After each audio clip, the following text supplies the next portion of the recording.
Hi, my name is Gary Ibsen from TomatoFest.com, and I've got something really special to share with all of you gardeners today. An introduction and also an unveiling of a great system. The introduction is Ray Newstead, and the unveiling is the earthTainer, his creation. Ray, thank you very much for having me here today and for sharing this with all the gardeners around the country. Would you share a little bit about what the earthTainer is all about? Well, welcome to my garden here, Gary. I've been growing vegetables in California now for about 25 years, using the traditional in-ground method of top watering. And over the time I've experienced lots of problems that normal gardeners experience with either overwatering or underwatering, problems with weed control, and other type of pests. So I came up with a solution based on a container approach of using bottom-up watering, wicking into the potting mix and feeding the plant that way. No water is wasted, no water goes into the ground to grow roots and have other problems. So it's an innovative approach that I think is very apropos this time in California, given our water situation.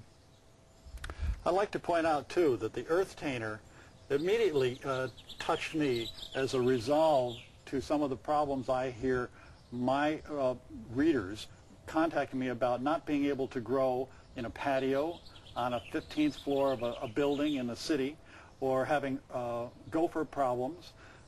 Take a look at this system that Ray has developed for those people that thought they could not create big plants on a container on their patio. We have something set up for 8-foot plants and will also be suitable for all size fruit. A lot of people have the impression that only small fruited varieties or determinate varieties are good for container planting or that small patio planting. And this shows you that any variety of tomato, big or small fruit, will be suitable for growing a large plant in a container with the system that Ray has created. Okay, so we're going to go over and actually construct one of the earthTainers. You just need basic hand tools, a power drill, and it takes about an hour and 25 minutes or so to fabricate one from start to finish.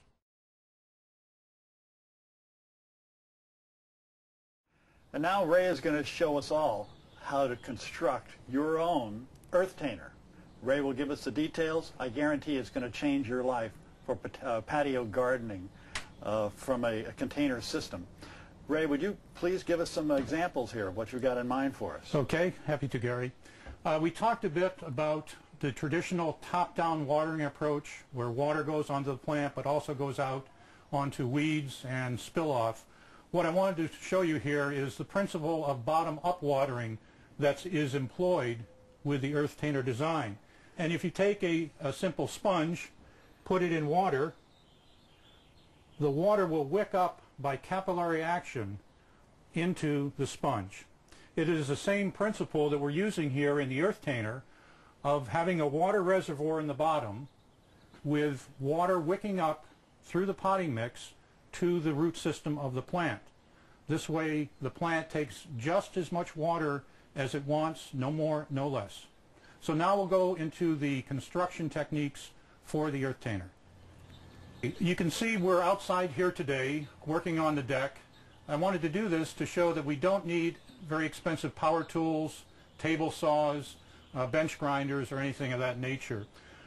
So what I've done is I've taken a basic 31-gallon Rubbermaid container purchased at Lowe's, and this will become the base of the unit. I have a second earthTainer, or a second container here that will become the aeration bench. So we're going to sacrifice one of these, so to speak, to make a complete earthTainer. Okay, my goal in developing the system was to be able to use commonly available materials at Home Depot, Lowe's, or Walmart. One of the key elements of the earthTainer is the wicking basket.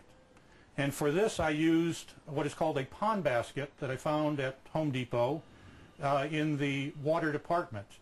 So this will become the basic element where potting mix will be installed, and that will wick water up into the root system. What I'm going to do now is use the wicking basket as the dimensional cutoff for the section we need to place into the container. And Gary, if you just help me rotate this, or the basket or the container around. Oh, yes, okay.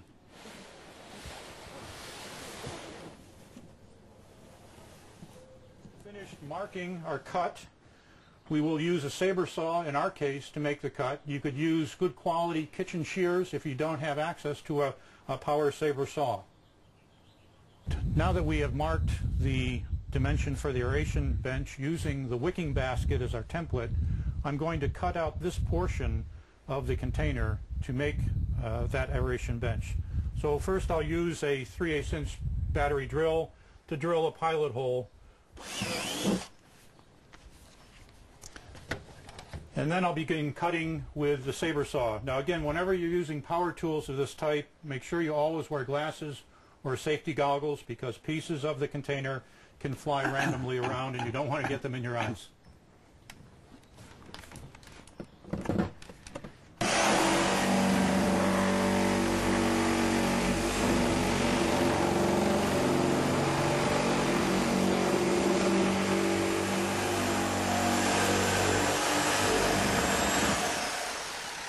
Now, if you don't have a power saber saw, you can take a good pair of kitchen scissors, kitchen shears, and cut the material that way. It's a little more difficult, but it can be done if you don't have access to a saber saw. There you go. And this will become our aeration bench, in which the wicking basket will be installed. So the next step we're going to do is to measure and place our wicking basket into the aeration bench and secure it. So I'm just going to mark dimensionally where the outer edges of the wicking basket are. Again, my goal here was to use off-the-shelf materials from Lowe's, Home Depot, and what I was able to find is a wicking basket that met my height criteria of 6 inches. But it is fairly large. It's 9 inches by 9 inches. What we're going to do when we cut out and place the wicking basket in the aeration bench is to reduce the orifice down to about 8 inches by about 3 inches. And I'm going to drill 4 pilot holes, which will then use sheet metal screws to secure the wicking basket underside the aeration bench. For our next step, we're going to attach the wicking basket to the bottom of the aeration bench. And for that, we're going to now drill 4 holes, and we'll use sheet metal screws to attach it.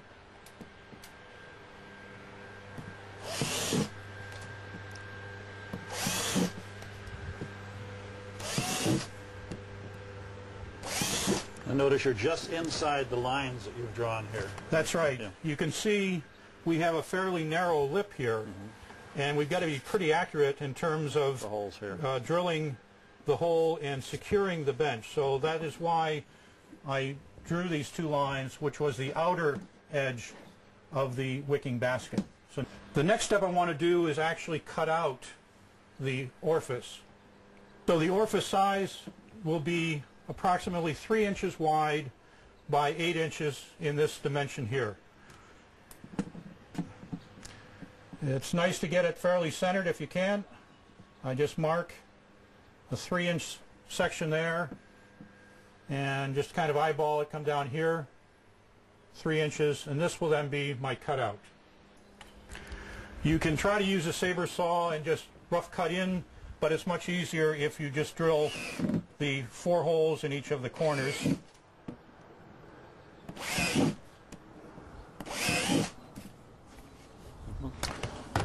So again, we'll use the saber saw to make that cut. Want me to hold this here for you here? Yeah. Okay.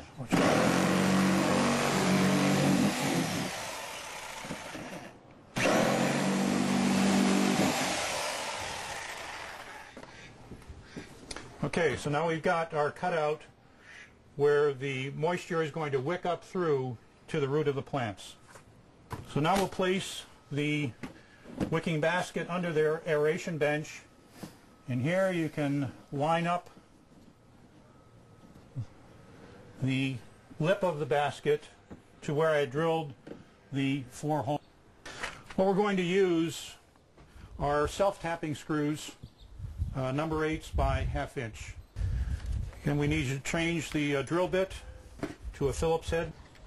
And you can use a small drill bit to make sure you've got contact with the wicking basket itself.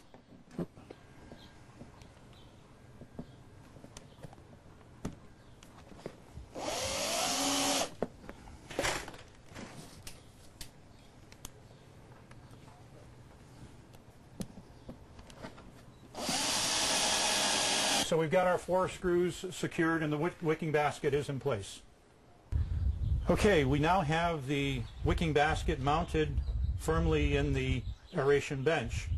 And one of the challenges we're going to have is that when we try to put one container cut off like this down inside the other container, it isn't going to fit very well. So what I've come up with is a technique to create a slip joint, and we're going to just use our saber saw and cut a sharp, acute angle on the 2 opposing corners of the aeration bench.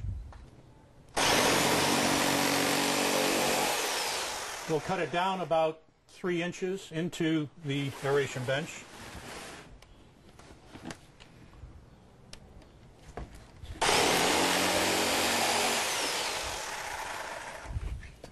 So what this essentially gives us, if you could just hold that up there for me, is that as we push this container down inside the other container, this slip joint will allow the container to shrink a bit and fit firmly in the base of the other container. Next, we are going to drill aeration holes into the bench here. The purpose of the aeration holes is twofold. One is to allow excess water from rain. If we get 2 inches of rain, for example, in Oklahoma or somewhere, it allows that to go back down into the water reservoir. So that is one fundamental purpose. The other purpose of the aeration holes is to allow air to come up into the potting mix, into the root system. Because, Gary, as you know, in-ground planting, worms perform, and other insects perform that function of bringing air or allowing air to enter the root system. In a container, you don't have worms growing around, so you need some mechanism for the air to get into the root system. Perfect. There's no formal pattern of this. I'll just drill holes around here. You don't want to go Rambo on it by just saturating it like Swiss cheese. So we'll just drill some uniform holes around the container here. And I'll start up at the top here. Again, I'm using a 3/8 inch drill bit to make these drill holes.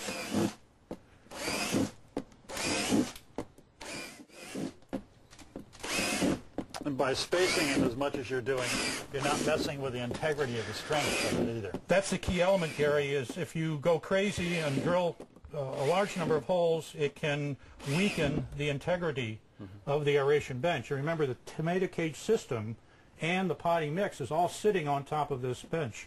So you need very good structural rigidity for it to hold up.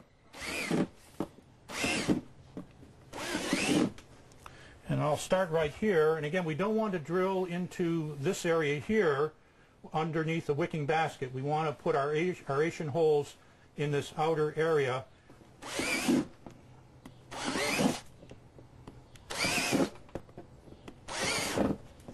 Again, you could take a pen and mark the dots if you're challenged from eye-hand coordination. If you're fairly good at it, you can just randomly place these holes.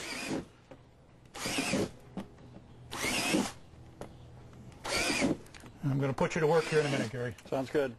And I notice you're staggering the holes too, also for that integrity, maintaining the strength of the whole system. That's correct. You want to keep as much rigidity into the system as possible and not create an area of weakness in the container. So I'll put you to work here, Gary. Maybe you can drill over on this side and replicate that. Here, let me- Thanks. Spacing them every inch to inch and a half is a pretty good pattern to use. It's good. Well, yours is prettier than mine, right? Okay. Now, did you need this back? Let's see, you want to finish and do sure. the around the edge here. I probably had a little more practice at it, so you're doing great as a first-timer here, making your own earthtainer. So we really completed our first phase of the earthtainer construction. We've got the wicking basket mounted on top of, or into the aeration bench. We've got all our holes drilled, and now we're ready to insert it into the container itself. The next step, we're going to take the main container, and we're going to mark two things. We're going to mark the overflow holes for the water to drain out when you've just topped it up just enough. We're also going to mark the location for the mounting of a hollow wall anchor bolt to hold the aeration bench firmly inside the container. So let's see, we're going to flip this up on this end. I like to use two drainage or overflow holes. The reason being, you've got potting mix inside here, and that can plug one of the holes. Having two holes, one on either end, gives you some redundancy. Also, if you don't have the container balanced just properly, you could have too much water inside and get into the root system. You don't want to do that. So by having drain holes at either end of the container gives you that safety factor. So I've set my mark to a 5-inch depth for the drain hole or overflow hole. I'll just mark it in the center there, and if you can flip that over, Gary. And we'll do exactly the same thing here. Again, a 5-inch from the bottom will be our overflow hole.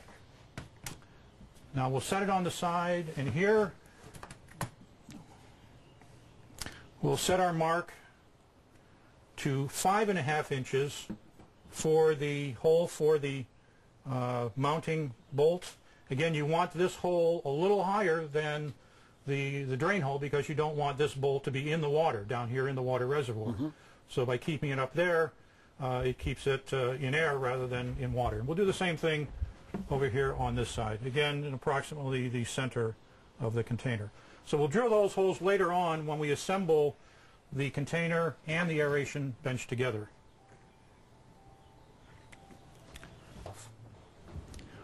All right, next we're going to prepare the aeration bench to mount the tomato cage system. It's very important when you build a self-supporting cage system to use the heaviest gauge tomato cage that you can find. What I'm using here is a product that I purchased at Walmart for about $5.20.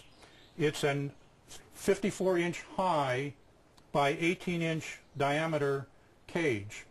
And the rails are 3/16 of an inch thick. You want to make sure you're using a very, very sturdy cage.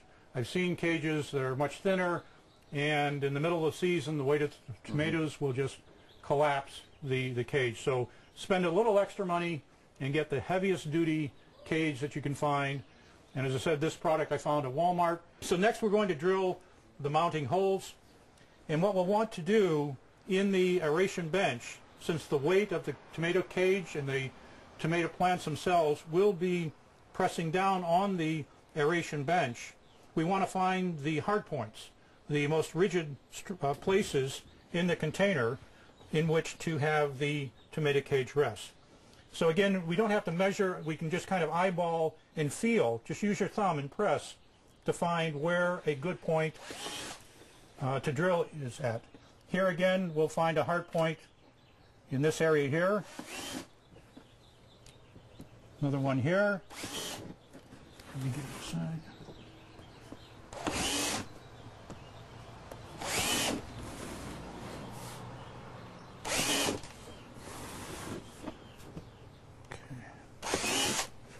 Okay, so we pre-drilled the holes for the mounting of the tomato cage. We'll do the cage assembly as another section here.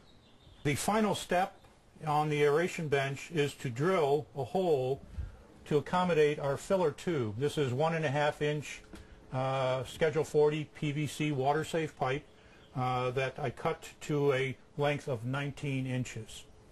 And for the hole, I will use a 2-inch diameter drill to accommodate that. Again, I place that in the center of the edge of the aeration bench. Putting it over on the side would weaken the support for the tomato cage. So the best area is right here about in the center. I'll just punch that right through, and that's where it will reside in the aeration bench. Now we'll go on to the next phase of assembling the tomato cage system itself.